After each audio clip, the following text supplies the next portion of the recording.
Hello guys, welcome. Collective reading tayo ngayon. So, tingnan natin kung ano yung current energy ng person mo. Be open-minded po, hindi po halos lahat makaresonate. Kaya piliin nyo na lamang. And thank you nga po pala sa mga nag-subscribe, lalo na sa mga bumabalik. Marami pong salamat. Give me the message for collective.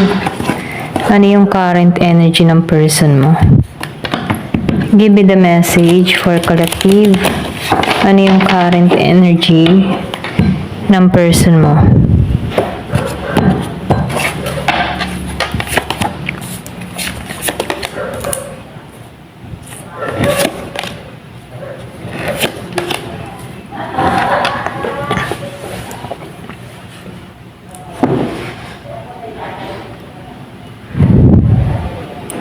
Nakikitaan ko dito, no? Yung iba sa inyo, meron ka ditong tao na nakaka-overcome na sa mga nangyari, ano? Kumbaga, nakaka-moving on na to, okay? Nakaka-survive na siya dito. Ito lang nakikita ko, no? Kumbaga, itong tao mo, yung bang tipo na gusto niya nang ituwid ang lahat, or pwede rin sabihin kung meron kayong nangyari dito sa tao mo, nakakahanap to ng kumbaga nakakahanap siya ng kapayapaan dito para sa kanyang sarili, no? So, nakikitaan ko dito, kung itong tao na to ay hindi mo na tinatanggap, ano, nagising to, okay? Nagising siya dito kasi nasa the Empress energy siya, no? Na kung saan, ano, nino-nurture niya yung sarili niya, nakaka-create to ng mga bagong ideas, okay? So, nakikitaan ko dito yung pagiging handa nito bilang maging magulang, ano. So, kung meron kayong anak nito at hindi mo na to tinanggap itong tao mo, nakikitaan ko dito na handa na to na sumuporta, okay? Abot ng kanyang makakaya dito. Kumbaga, nakikitaan ko dito na hindi mo to tinanggap, pero meron tong gagawin, ano, na kung saan, ano, kahit sa anak nyo, okay? Bumabawi to, okay? Ito na yung nakikita ko. Kumbaga, nakikitaan ko dito na gusto nitong bumawi dito, okay? Kasi nakikitaan ko dito na meron ditong miscommunication sa inyong dalawa, no? Pwedeng hindi kayo nagkakaroon ng or hindi kayo nagkakasundo sa usapin, okay? Sa pag-uusap nyo. So, pwedeng ito din yung dahilan kung bakit hindi kayo nagkakaintindihan, no? Pwedeng wala kayong usap, nagdededmahan kayo. Dahil dito, meron siyang confused na nararamdaman, okay? Pwede rin sa mga inaasal mo, or pwedeng rin ikaw sa inaasal niya dito before, yung inasal niya sa'yo before, ano? So, meron ditong dahilan kung bakit hindi nagiging matagumpay, okay? Pwedeng meron ditong nagkaroon ng distraction sa inyong dalawa. Ito na yung nakikita ko, no? So, yung iba sa inyo, pinag-usapan, or pwede rin ito din yung dahilan kung bakit nawala ang tiwala sa bawat isa, no? Merong sumira, or pwede rin sabihin na meron dito ng chismis sa inyo kung bakit walang usap na nagaganap, ano? Kumbaga, nakikitaan ko dito yung problema ninyo. Dapat kayong dalawa ang mag-usap ng maayos, ano? Pero meron dito mga nakisawsaw kung bakit lalong lumala to, okay? Pero ganun pa man, ano, nakikitaan ko dito na itong tao mo, handa siya sa responsibilidad niya para sa anak nyo. Kung meron kayong anak nito, no? Handa siya dito, okay? So, nakikitaan ko dito, kung ayaw mo na dito sa tao mo, gusto nitong tuparin yung kanyang responsibilidad para sa anak mo. Okay, ito na yung nafe-feel ko, no? So, andun yung pagiging niyang mabuting magulang sa anak mo, okay? Pero ganun pa man, nakikitaan ko rin dito na meron ditong naging pabigla-bigla, okay? Kung bakit nagkaroon dito ng, alam mo yung tipo na naging siyang pabigla-bigla, or pwede rin ikaw naging kang pabigla-bigla sa mga sinabi mo dito, na kung saan nagkaroon ng impact sa kanya dito. Ito na yung nakikita ko, no? So, lumabas nga, ano. So, nakikitaan ko dito, meron ditong Taurus, merong Gemini, Aquarius, and Libra. So, meron ditong Aries, Leo, Sagittarius. Okay? Pwedeng meron kang kadiling na ganito or pwedeng ikaw to, no? More on air sign. Meron din Scorpio, Cancer, and Pisces. May nagpapahiwatig dito. Okay? So, nakikitaan ko dito, meron ditong lumayo. Okay? Pwedeng lumayo sa connection. Kumbaga, hinanap niya yung sarili niya. Kumbaga, nakikitaan ko dito, feeling down sa isang sitwasyon or helpless. Wala siyang masandigan, okay? Pwedeng ikaw din to. Naramdaman mo to before, okay? So, nakikitaan ko rin dito, meron dito nag-isolate. Natrap din siya sa sitwasyon, ano? Kumbaga, matagal din siyang hindi naka-moving on dito. Pero ganun po man, nakikitaan ko dito, may pagbabago nangyayari sa tao mo. So, nakikitaan ko rin dito may pag-aalinlangan, okay? Yung iba sa inyo na tawag to sa'yo or nagme-message sa'yo, pero in-ignore mo to. Or pwede rin ikaw yung nagme-message dito, pero ini-ignore ka nito, okay? Hindi ka pinagtutuunan ng pansin.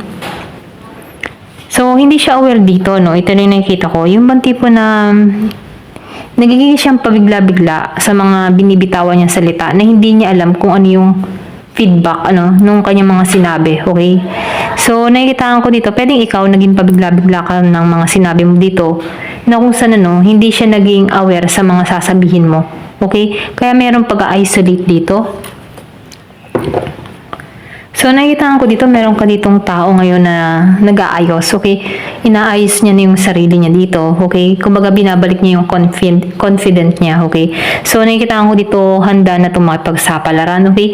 Kung kayo talaga dito ay wala ng usap, wala ng communication, handa na to, okay? Na yung bagang tipo na sa next step na gagawin niya para sa buhay niya, handa na siya, okay? Handa na siyang makipagsapalaran, ayan. Kasi nakikita ko dito na meron kang tao dito na pamali ng barkada, okay?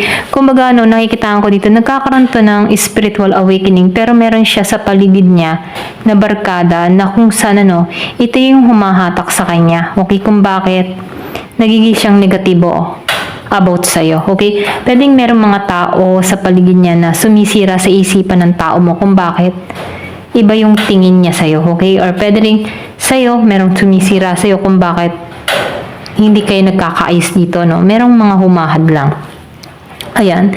Kung bakit meron ditong nagagalit eh. So, nakikita ko dito may betrayal na nangyari, ano? Kung sino man yung nag-betray dito. So, nakikita ko dito na meron ito mga friendship na toxic, okay? Kung bakit nagiging toxic din kung tao mo, okay? Ito na yung nakikita ko. So, meron ka ditong tao na hindi siya masaya, okay? Kumbaga, hindi siya panatag. Wala siyang kapayapaan dito. Ito na yung nakikita ko, no? So, merong involved na ibang tao. Doon sa iba, pwedeng napamali siya ng barkada, nahawa, mga ganun, Kung ramdam mo yung tao mo dito before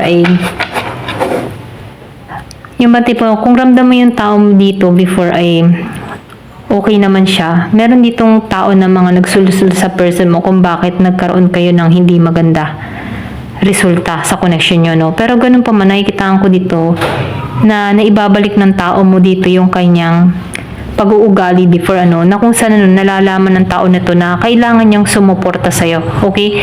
Kahit may anak kayo, okay? Yung ba tipo na nalaman ng tao na to na ayaw mo na sa kanya, okay? Kunyari, ayaw mo na sa kanya, hindi mo na ito tinatanggap. Pero bilang isang magulang para sa anak mo, susuporta siya, okay? Yung iba sa inyo, nakikitaan ko dito ng ganon. Meron kayong anak nito, pwedeng ka-live-in partner mo to. Or pwede rin sabihin na asawa mo to, okay? Ayan. So, nakikitaan ko dito yung gagampanan naman niya yung tungkulin niya bilang isang ama or ina dito. Ito na yung nakikita ko. So, merong magaganap sa autumn, okay? Harvest time, pwede rin summer time to, okay? Growth. So, summer, yung kasasabi ko kanina, summer time, So, meron ditong harvest. Pwedeng sabihin natin may paglago na mangyayari sa person mo, Kumbaga, dito magsisimula yung maturity, okay? Kasi dito sa The Empress, nagkakaroon na siya ng pangunawa, okay? Kumbaga, nalalaman niya dito na meron siya mga dapat ayusin sa kanyang sarili, okay? Kasi dito in the past, pwedeng na-involve siya sa mga toxic na tao, kung bakit nahihila tong tao mo, natutukso siya, okay? So, pumapasok dito yung growth.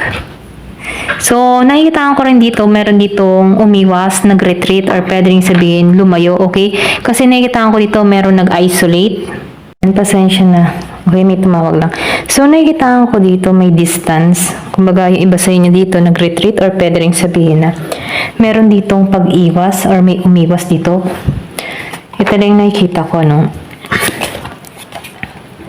So, nakikita ko rin dito, meron din dito na nagsarado na, okay? Kumbaga, sinarhan niya na tong chapter na to. Pwedeng ikaw to, no?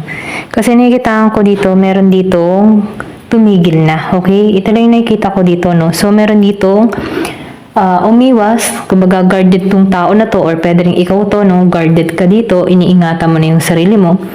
Then, nakikita ko rin dito, hindi mo to pinagtutuunan ng pansin, pero ganun pa man, itong tao mo dito, nag-iisip to dito na gustong bumawi sa'yo, okay? Kumbaga, nakikita ko dito na kung hindi mo man siya tanggapin, gagampanan niya yung tungkulin niya bilang isang magulang para sa anak mo, okay? Kung may anak ka dito, okay? So, meron dito message. Yung iba sa inyo, meron kang marireceive na mensahe. Meron ditong travel kung nasa ibang bansa, no? So, meron ditong message, travel, or meron ako nakikita ditong communication na parating, okay? Ito lang yung nakikita ko. Ayan. Thank you for watching. Love and peace.